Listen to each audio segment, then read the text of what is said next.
রমজান মাসের শেষ দশকের সাথে যে ইবাদতগুলো সম্পর্কযুক্ত সেই ইবাদতগুলোর ভিতরে অন্যতম 1 নম্বর ইবাদত হলো ইতিকাফ করা।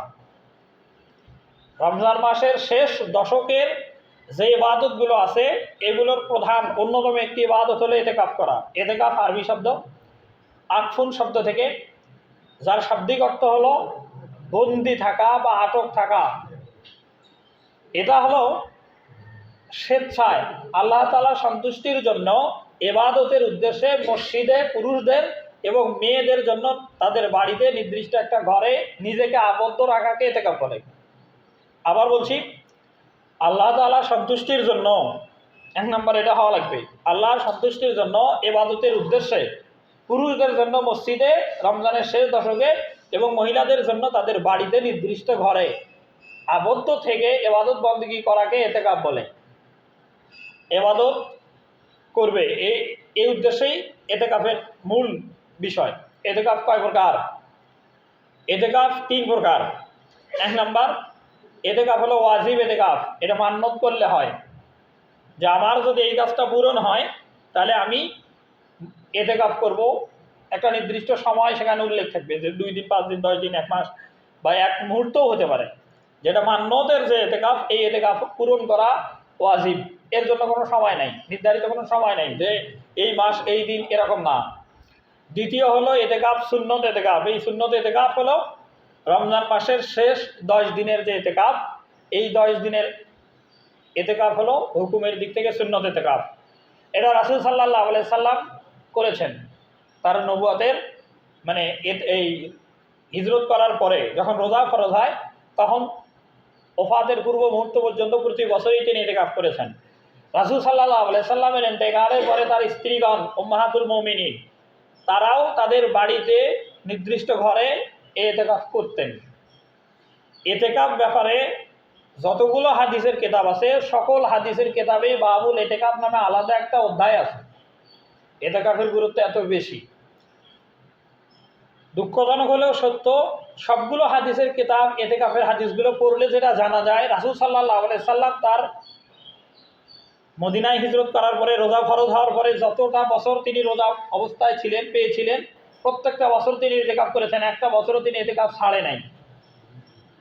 নবীর ইন্তেকালের পরে তার স্ত্রী উম্মাহাতুল মুমিনিন যারা, তারাও প্রত্যেকেই তাদের স্ব স্ব ঘরে অবস্থানরত অবস্থায় তারা ইতিকাফ করেছেন, কেউ ইতিকাফ ছাড়ে নাই। এটা সুন্নত। কিন্তু দুঃখজনক হলেও সত্য যে নবী যেই সুন্নতটা তার জীবনে কোনোদিনই ছাড়লো না, আমাদের এমন অনেক মুসলমান আছে এই ইতিকাফ নামক সুন্নত আমলটা জীবনে কেউ করেও নাই। জন্মের পর থেকে মৃত্যু পর্যন্ত হয়তো অনেকে মারাও গেছে যে সারা জীবনে সে অনেক ইবাদত করেছে, কিন্তু ইতিকাফ যে একটা ইবাদত, এই ইবাদতটা সে করেনি। এরপরে 3 নম্বর যে ইতিকাফ সেটা হলো নফল ইতিকাফ। এটা যে কোনো মুহূর্তেরই করা যায়, এটার জন্য কোনো বাধ্যবাধকতা নাই। মসজিদে ইবাদতের উদ্দেশ্যে অল্প সময়েও হতে পারে।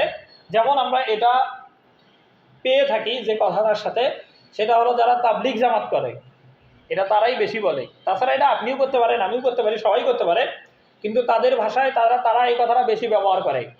তারা ব্যবহার করে এরকম করে যে মসজিদ ইবাদতের জায়গা, এটা কোনো থাকা খাওয়ার জায়গা নয়। এই জায়গাতে আমরা ইবাদত করার জন্যই মানে নির্ধারিত। কিন্তু তাবলিগে যারা আসে বা যায় তারা যেহেতু মসজিদেই থাকতে হয় তাদেরকে, তারা এরকম করে রাত্রেবেলা ঘুমানোর পূর্ব মুহূর্তে তারা তাবলিগের যারা সাথী বা সদস্য এদেরকে এভাবেই বলা হয় যে মসজিদ আদব রক্ষা করে আমরা থাকব এবং যতটুকু সময় মসজিদ অবস্থান করবো ইতিকাফের নিয়তেই থাকবো। ইতিকাফ যখন আপনি করবেন, মসজিদে অবস্থান করবেন 10 দিন, 5 দিন, 1 দিন, তখন আপনাকে অবশ্যই থাকার প্রয়োজন হবে, ঘুমানোর প্রয়োজন হবে, কিন্তু সেটা যেন ইবাদতের উদ্দেশ্যেই হয়। এই সিস্টেমেই তাবলিগেরা থাকে। এই হলো ইতিকাফ 3 প্রকার। এরপরের কথা হলো ইতিকাফের হুকুম, ইতিকাফের ফজিলত কি? ইতিকাফের অনেকগুলো ফজিলত আছে। প্রথম ফজিলত হলো এই যে 10 দিন রমজান মাসের আমরা ইতিকাফ করি, এই ইতিকাফে অবস্থানরত হওয়ার কারণে, মসজিদে থাকার কারণে এই লোকটা কোনো গুনাহ করার সম্ভাবনা নাই। এটা 1 নম্বর। আমি বাহিরে থাকলে কোনো না কোনো প্রক্রিয়ায় শয়তানের ওয়াসওয়াসায় হোক, নিজের নফসের তাড়নায় হোক, বা এমন কি মানে আমার সামনে কোনো অশ্লীলতা ঘটতেছে, আমার নজর সেখানে চলে যেতেই পারে, এটা স্বাভাবিক। এই কারণে যে পাপ হওয়ার সম্ভাবনা বাহিরে থাকার যেই পরিমাণ, মসজিদে যদি কেউ ইতিকাফ করে তার পাপ হওয়ার সম্ভাবনা একেবারেই জিরোর কোটায়, শূন্যের কোটায়, পাপ হবেই না, এটাই স্বাভাবিক।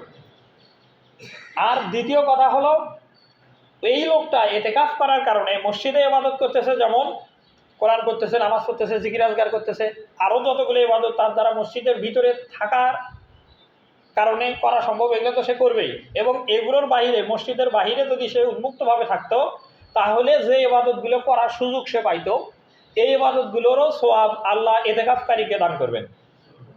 ব্যাপারটা এরকম, সে মসজিদে ইতিকাফ করতেছে আর বাহিরে নেকামল অনেকগুলো তার যদি হাতছাড়া হয়ে যায়, এই সোয়াবগুলো আল্লাহ ওই ইতিকাফকারীকে দেবেন। এরপরে সর্বশেষ ইতিকাফের যে ফজিলত গুরুত্বপূর্ণ, সেটা হলো 2টা ফরজ হজ এবং 2টা ওমরা কবুলের যে সোয়াব আল্লাহ ইতিকাফকারীর আমল নামায় এই পরিমাণ সওয়াব দান করেন। এখানে সবচেয়ে মজার বিষয় হলো, আমি হজে গেলাম, আমার হজটা আল্লাহ কবুল করলো কিনা এটা কিন্তু অজানা। ওমরায় গেলাম, আল্লাহ কবুল করলো কিনা অজানা। তবে আমরা আশা করি, আল্লাহর কাছে দোয়া করি, যারা হাজি হজে যায় তাদের হজ এবং ওমরা এগুলো যেন আল্লাহ কবুল করে। আর কেউ যদি ইতিকাফ করে, আল্লাহ ওই ইতিকাফকারীর আমল নামায় এরকম 2টা ফরজ হজ এবং 2টা ওমরা হজ যে সওয়াব, এটা আল্লাহ তাআলা দান করবেন। এটা হচ্ছে ইতিকাফের ফজিলত। এরপরে ইতিকাফের উদ্দেশ্য একটা আছে। মানুষ ইতিকাফ রমজান মাসের শেষ 10 দিন কেন করবে? ইতিকাফের উদ্দেশ্য হলো লাইলাতুল কদর পাওয়া। এটাই উত্তর, যে ইতিকাফের উদ্দেশ্য হলো লাইলাতুল কদর পাওয়া।